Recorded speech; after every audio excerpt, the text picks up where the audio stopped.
વિદ્યાર્થી મિત્રો, આગળની આપણી થિયરી છે પ્રવાહી દ્રાવણોના બાષ્પ દબાણ. હવે 11મા ધોરણમાં તમે પ્રવાહીનું બાષ્પ દબાણ કોને કહેવાય એ બહુ સારી રીતે સમજ્યા છો કે સામાન્ય રીતે આપણે બંધ પાત્ર હોય અને એમાં કોઈ બાષ્પશીલ પ્રવાહી લીધું હોય તો તે પ્રવાહી અને તેની બાષ્પ વચ્ચે ચોક્કસ સમયે સંતુલન સ્થપાય અને તે સમયે તે પ્રવાહીની સપાટી પર તે જ પ્રવાહીની બાષ્પના અણુઓ જે દબાણ લાગુ કરે તે દબાણને તે તાપમાને તે પ્રવાહીનું બાષ્પ દબાણ કહેવાય. તો અહીંયા હવે આપણે આવા જે દ્રાવણો છે એમાં દ્રાવ્ય ભૌતિક સ્થિતિ જુદી જુદી ધરાવતું હોય અને દ્રાવક છે એ પ્રવાહી હોય. તો એવા દ્રાવણોના બાષ્પ દબાણ જે છે એ શાના પર આધાર રાખે છે એને આધારે આપણે થિયરી સમજવાની છે. એમાં પહેલી થિયરી છે તમારી પ્રવાહી દ્રાવણના બાષ્પ દબાણ, એટલે કે દ્રાવક અને દ્રાવ્ય બંને પ્રવાહી હોય એટલે આપણે અહીં પ્રવાહી શબ્દ વાપર્યો. એવા દ્રાવણોના બાષ્પ દબાણ જે છે એ શાના પર આધારિત છે, કેવી રીતે મેળવી શકાય, આ એક તમારી લગભગ 3 અથવા 4 માર્કમાં પૂછી શકાય તેવી થિયરી છે. અથવા તો આ થિયરીના ઓરમાં દાખલો પણ તમારો 3 અથવા 4 માર્કમાં આવી શકે તેવો છે. આની અંદર એના સૂત્રો પણ આપેલા છે. તો આપણે આને થિયરીને સમજવાનો પ્રયત્ન કરીશું. સરસ થિયરી છે, વ્યવસ્થિત રીતે તમે સમજજો. થિયરીમાં કીધું છે કે ભાઈ દ્રાવ્ય અને દ્રાવક બંને પ્રવાહી છે અને પ્રવાહી છે એટલે બાષ્પશીલ હોય જ. તો તમને એ આધારે અહીંયા આપણી શરૂઆત કરી છે કે 2 બાષ્પશીલ પ્રવાહી ધરાવતા દ્રાવણમાંના 2 ઘટકો, એ ઘટકો તરીકે અહીંયા આપણને 1 અને 2 દર્શાવેલા છે. તમે AB પણ લઈ શકો છો, XY પણ લઈ શકો છો, આપણા પર છે. આપણે અત્યારે બુકની થિયરી પ્રમાણે જઈએ છીએ એટલે 2 બાષ્પશીલ પ્રવાહી ધરાવતા જે દ્રાવણ છે એમાં રહેલા 2 ઘટકો તમારા ઘટક 1 અને ઘટક 2 છે. આ બંને ઘટકો ધરાવતું જે મિશ્રણ છે એ મિશ્રણને જ્યારે આપણે બંધ પાત્રની અંદર ભરીશું તો તે નિયત તાપમાને બાષ્પીભવન પામશે. બાષ્પીભવન પામવાને કારણે અમુક ચોક્કસ સમયે તે જ પ્રવાહી જે છે તેની બાષ્પ કલા અને તેની પ્રવાહી કલા બંને વચ્ચે સંતુલન પણ સ્થપાશે અને આ સંતુલન સમયે દ્રાવણનું કુલ દબાણ જે મળશે એ આપણે P ટોટલથી દર્શાવીશું. તો તમને એ સમજાવી દીધું કે ભાઈ 2 બાષ્પશીલ ઘટકો 1 અને 2 છે, બંધ પાત્રની અંદર લીધા છે. સ્વાભાવિક છે કે બંને બાષ્પશીલ હોવાથી પ્રવાહીમાંથી બાષ્પ ને બાષ્પમાંથી પ્રવાહી બનવાના અને એક ચોક્કસ સમયે આ બંને જે મિશ્રણ છે એ મિશ્રણની બાષ્પ કલા અને પ્રવાહી કલા વચ્ચે સંતુલન સ્થપાવાથી આ દ્રાવણનું જે દબાણ મળશે એ 2 ઘટકોનું હોવાથી કુલ બાષ્પ દબાણ અને એ કુલ બાષ્પ દબાણને આપણે P ટોટલથી દર્શાવ્યું. ઓકે, અહીં ઘટક 1 અને ઘટક 2 ના આંશિક દબાણ અનુક્રમે P1 અને P2 તથા મોલંશ અનુક્રમે X1 અને X2 લઈશું. તો આગળ આપણે થિયરી જોઈ ગયા છે, એની અહીંયા જરૂર પડવાની છે એટલે અહીંયા શરૂઆતથી આપણે એને પણ ધારી લીધું કે ઘટક 1 અને 2 ના આંશિક દબાણ અને મોલંશ P1, P2, X1, X2 તરીકે ધાર્યા. હવે રાઉટના નિયમ મુજબ, રાઉટનો નિયમ શું કહે છે તો કે બાષ્પશીલ પ્રવાહી દ્રાવણમાંના દરેક ઘટકનું બાષ્પ દબાણ તેમાં રહેલા તેના મોલ અંશના સમપ્રમાણમાં હોય છે. તો એ પ્રમાણે આપણે ઘટક 1 માટે ગણીએ તો ઘટક A નું બાષ્પ દબાણ P1 અને તેના મોલ અંશ X1 છે. તો P1 ચલે છે X1 અને એના પરથી આપણે જઈએ છીએ માટે P1 બરાબર P10 ઇન્ટુ X1. આ એક સમીકરણ તરીકે ગણીએ છીએ આપણે. અહીંયા તમને નવું પદ મળ્યું P10. તો P10 શું છે તો કે P10 શુદ્ધ ઘટક 1 નું બાષ્પ દબાણ છે. એ જ પ્રમાણે ઘટક 2 માટે લઈએ, P2 ચલે છે X2 માટે P2 બરાબર P20 ઇન્ટુ X2. આ સમીકરણ 2 ગણીશું. અહીંયા પણ P20 શુદ્ધ ઘટક 2 નું બાષ્પ દબાણ છે. હવે ડાલ્ટનના આંશિક દબાણના નિયમ મુજબ મિશ્રણ છે, સ્વાભાવિક છે કે કુલ દબાણ કોના ઉપર આધાર રાખે છે એ આધારે અહીં આપ્યું. ડાલ્ટનના આંશિક દબાણના નિયમ મુજબ દ્રાવણનું કુલ દબાણ તેમાં રહેલા ઘટકોના આંશિક દબાણના સરવાળા બરાબર થાય. 11માં આપણે ભણી ગયા છે. ચાલો તો એ પ્રમાણે જઈએ તો કુલ દબાણ P ટોટલ બરાબર ઘટક 1 એનું આંશિક દબાણ P1 વત્તા ઘટક 2 નું આંશિક દબાણ P2. એટલે પી ટોટલ બરાબર P1 પ્લસ P2 થશે. સમીકરણ નંબર 3 ગણીએ આપણે. તો એમાંથી હવે P1 અને P2 ના મૂલ્યો સમીકરણ 1 અને 2 ના મૂલ્યો છે સમીકરણ 3 માં મૂકીશું તો તમને મળશે P ટોટલ બરાબર P10 into x1 plus P20 into x2. આગળ આપણને ખબર છે કે દ્રાવણની અંદરના પ્રત્યેક ઘટકના મોલ અંશનો સરવાળો 1 થાય અને એ આધારે અહીંયા આગળ P ટોટલ બરાબર 1 માઇનસ x2. x1 નું મૂલ્ય 1 માઇનસ x2 લીધું કારણ કે આપણને ખબર છે x1 પ્લસ x2 બરાબર 1 થાય માટે x1 બરાબર 1 માઇનસ x2 થશે.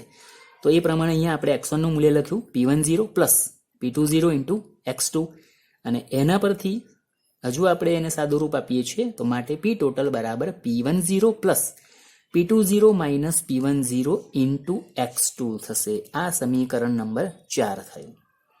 તો અહીંયા તમે પ્રવાહી દ્રાવણના બાષ્પ દબાણના સંદર્ભમાં આવા દ્રાવણનું કુલ દબાણ જે છે એ મોલ અંશ અને આંશિક દબાણ સાથે કયો સંબંધ ધરાવે છે એ આના પરથી પણ દર્શાવી શકાય અને આના પરથી પણ આપણે દર્શાવી શકીએ છીએ. આગળ સમીકરણ 4 પરથી હવે આપણે તારણો મેળવવાના છે. કયા કયા તારણો મળી શકે તો એમાં તમને આપ્યું છે પહેલું દ્રાવણ પરનું કુલ બાષ્પ દબાણ ટોટલ P ગમે તે એક ઘટકના મોલ અંશ સાથે સંબંધિત છે. તમને અહીંયા સૂત્ર આપ્યું છે અને સૂત્ર પરથી તમે સમજી શકો છો કે કુલ બાષ્પ દબાણ જે છે એ કોઈ પણ એક ઘટકના મોલ અંશ સાથે સંબંધ ધરાવે છે. હવે સંબંધ કયો છે એ પણ તમને આપ્યું છું. દ્રાવણ પરનું કુલ બાષ્પ દબાણ ઘટક 2 ના મોલ અંશ સાથે રેખીય રીતે ચલિત થાય છે. તો બીજા મુદ્દામાં તમને કીધું કે કુલ બાષ્પ દબાણ છે એ ઘટક 2 જે તમે અહીંયા x1 બરાબર જે ગણતરી કરી લીધું છે એ પ્રમાણે ગણો. એવી રીતે બુકમાં નથી પણ તમે અહીંયા x2 બરાબર 1 માઇનસ x1 લઈને પણ આ પદ મેળવી શકો છો. આમાં ફેર થશે.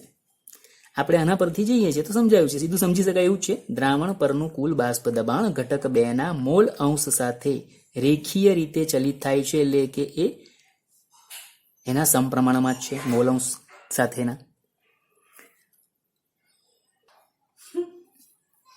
ત્રીજું દ્રાવણ પરનું કુલ બાષ્પ દબાણ શુદ્ધ ઘટક 1 અને ઘટક 2 ના બાષ્પ દબાણ પર આધાર રાખે છે જે ઘટક 1 ના મોલ અંશના વધારા પ્રમાણે વધે કે ઘટે છે. ટૂંકમાં 3 મુદ્દા પરથી આપણે સીધું સમજી શકીએ કે દ્રાવણ પરનું કુલ બાષ્પ દબાણ છે એ ઘટકોના તેમાં રહેલા ઘટકોના મોલ અંશ સાથે સંબંધ ધરાવે છે. એ પણ પાછા સમપ્રમાણમાં સંબંધ ધરાવે છે અને એમાં એવું સ્પષ્ટ સમજાવી દીધું ત્રીજા મુદ્દામાં કે ઘટકના મોલ અંશમાં ફેરફાર થાય તો કુલ બાષ્પ દબાણના મૂલ્યમાં પણ ફેરફાર થશે. હવે અહીંયા તમને બાષ્પ દબાણ વિરુદ્ધ મોલ અંશનો આલેખ આપ્યો છે. આલેખ તમારો જે છે એમાં ડાબી બાજુએ ઘટક 1 ના મોલ અંશ 1 લીધા છે જ્યારે 2 ના 0 લીધા છે. જ્યારે જમણે છેડે ઘટક 1 ના મોલ અંશ 0 અને 2 ના 1 લીધા છે. સ્વાભાવિક છે કે આ જગ્યાએ માત્ર અને માત્ર ઘટક 1 જ છે એના મોલ અંશ 1 હોવાથી અહીંયા આ પરિસ્થિતિમાં તમારે ઘટક 1 સંપૂર્ણ શુદ્ધ અવસ્થામાં છે તેથી એનું બાષ્પ દબાણ P10. જ્યારે જમણી બાજુના છેડે માત્ર ઘટક 2 મોલ અંશ 1 એટલે કે એ જ માત્ર છે તેથી તેનું શુદ્ધ અવસ્થાનું બાષ્પ દબાણ P20 થશે. હવે આપણે ડાબેથી જમણે કે જમણેથી ડાબે જઈએ તો તમે જોઈ શકો છો કે આપણે ડાબેથી જમણે જઈએ તેમ x1 ના મૂલ્યમાં ઘટાડો અને x2 ના મૂલ્યમાં વધારો થતો જશે.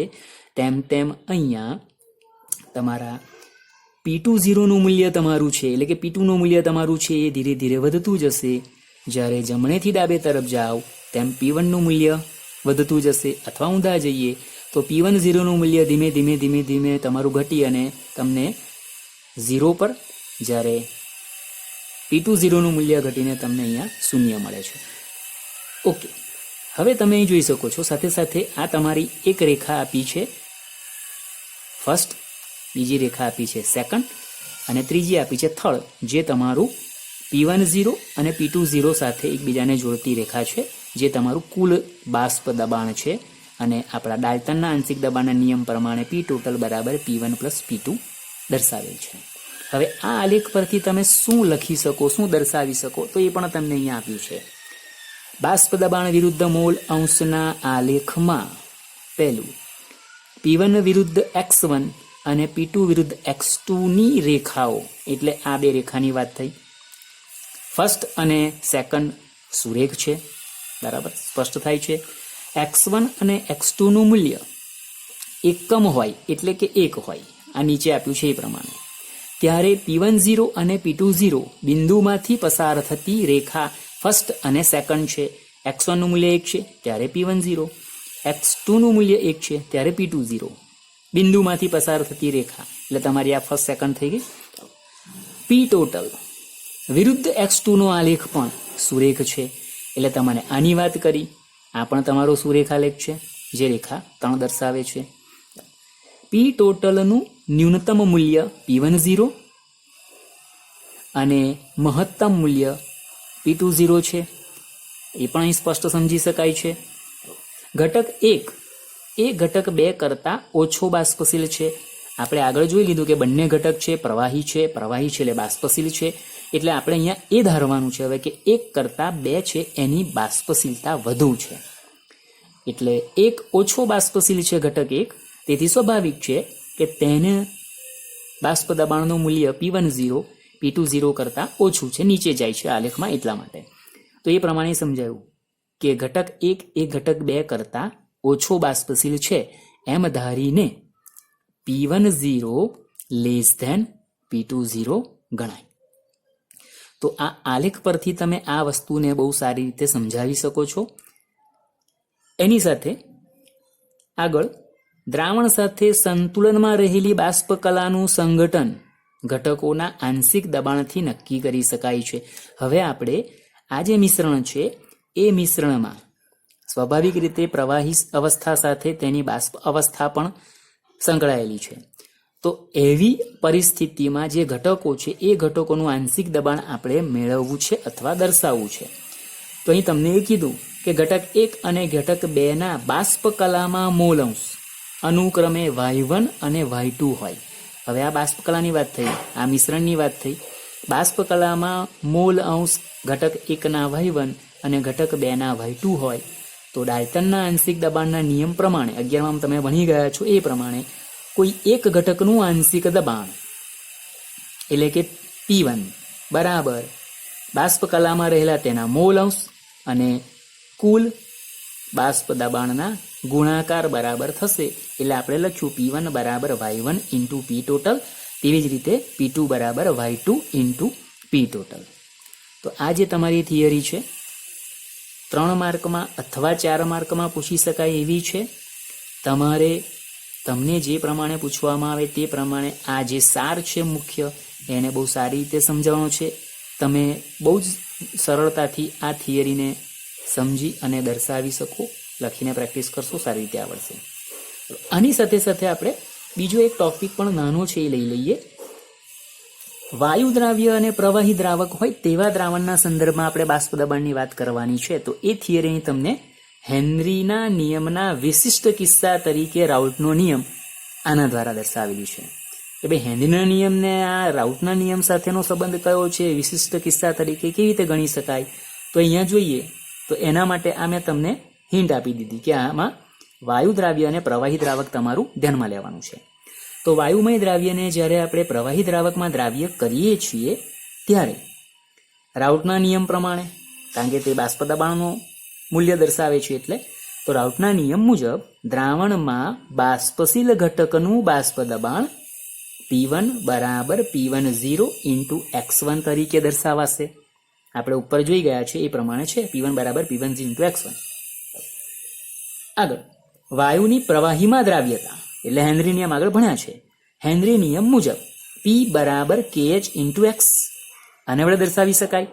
હવે આ બંને સૂત્ર તમે જુઓ તો એમાં શરૂઆત છે એ તમારું બાષ્પ દબાણની વાત છે, ત્યાર પછી આપણે એને ચલે છે આ સંદર્ભમાં મૂકીએ તો આ બે તમારા અચળાંક થયા અને x1 x એટલે કે આ થયા તમારા મોલ અંશ. તો એને આધારે જે સમજાયું છે કે જુઓ અહીં રાઉલ્ટના નિયમ અને હેનરીના નિયમની સરખામણી કરવામાં આવે તો બાષ્પશીલ ઘટક અથવા વાયુનું આંશિક દબાણ દ્રાવણમાંના મોલ અંશના સમપ્રમાણમાં છે. અહીંયા આપણે બાષ્પશીલ ઘટક ગણીએ, અહીંયા બાષ્પ દબાણ ગણીએ, બરાબર. આંશિક દબાણ તમે જેને ગણશો તો એ બંને મોલ અંશના સમપ્રમાણમાં છે. સીધું સમજી શકાય, મેં તમને સમજાવી દીધું કે આને આપણે અચળાંક તરીકે ગણીએ છીએ એટલા માટે. માત્ર સપ્રમાણતા અચળાંક P10 અને KH જે P10 માંથી KH માં ફેરવાય છે. આમ રાઉટના નિયમ હેનરીના નિયમનો વિશિષ્ટ કિસ્સો થાય જેમાં KH બરાબર P10 થાય છે. તો આ તમારી 2 માર્કની થિયરી તરીકે પૂછી શકાય, અથવા તો બેમાં શું સામ્યતા છે એવું કદાચ તમને હેતુલક્ષી પ્રશ્ન પૂછાય તો તમારે સામ્યતા અને ભેદ જે છે એ તમારે આની અંદર બતાવવાનો રહેશે. આપણી મુખ્ય થિયરી આગળની છે પ્રવાહી દ્રાવણના બાષ્પ દબાણના સંદર્ભમાં, અને એની સાથે 2 માર્કમાં આપણે આને ગણવાની છે.